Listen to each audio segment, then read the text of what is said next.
বন্ধুরা, যেমন কথা ঠিক তেমনই কাজ। বিশেষ করে এবার আপনারা পশ্চিমবাংলার রাজনীতিতে ব্যাপকভাবে উথালপাতাল দেখতে পাবেন।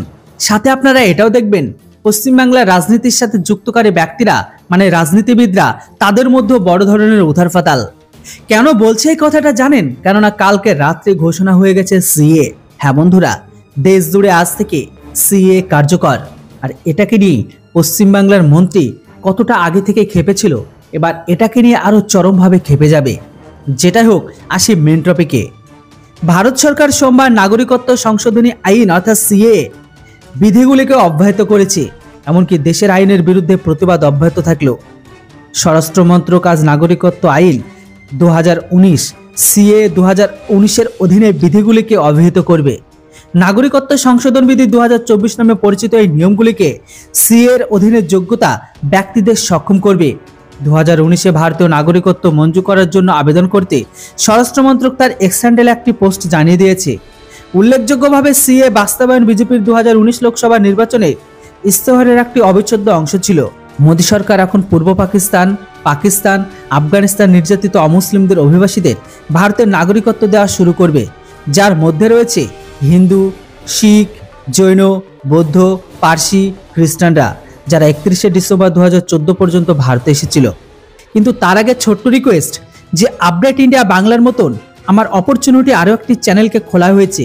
কেননা এই চ্যানেলে কিছু প্রবলেমের কারণে ওই চ্যানেলটি খোলা হয়, যেটির নাম ইন্ডিয়া আপডেট।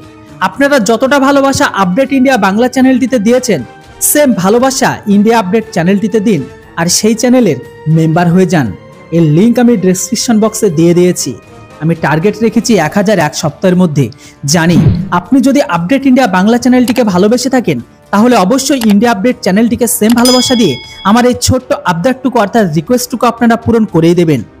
সিএ ডিসেম্বরে 2019 সালে পাশ হয়, এমনকি পরবর্তীকালে রাষ্ট্রপতি সম্মতি পেয়েছিল। তবে এর বিরুদ্ধে দেশের বিভিন্ন অংশে বিক্ষোভ হয়েছিল।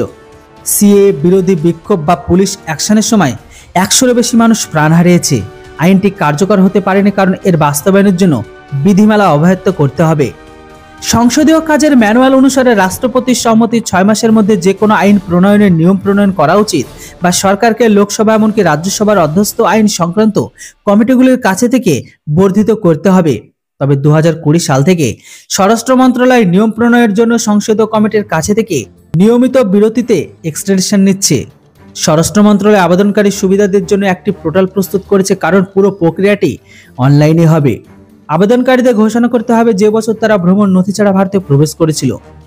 সিএ বিজ্ঞপ্তিতে আফ্রিকান আমেরিকান অভিনেত্রী এমনকি গায়ক মেরি মিলবেন টুইটও করেছে, এটি শান্তির দিক থেকে একটি পথ, এটি গণতন্ত্রের একটি সত্যিকারের কাজ। একজন খ্রিস্টান বিশ্বাসী মহিলা এমনকি ধর্মীয় স্বাধীনতার জন্য বিশ্বব্যাপী উকিল হিসাবে আমি মোদীকে সাধুবাদ জানাই। নেতৃত্বাধীন সরকার আজ ঘোষণা করেছে নাগরিকত্ব আইনের বাস্তবায়ন এখন পূর্ব পাকিস্তান, বাংলাদেশ ও আফগানিস্তানের নির্যাতিত অমুসলিম অভিবাসী খ্রিস্টান, হিন্দু, শিখ, জৈন, বৌদ্ধ এমনকি পার্সিদের ভারতের নাগরিকত্ব প্রদান করবে। তো বন্ধুরা, ফাইনালি সিএ আইন লাগু হওয়ায় আপনারা কতটা খুশি সেটি অবশ্যই কমেন্ট বক্সে লিখে জানান। Thanks for watching. জয় হিন্দ, বন্দে মাতরম।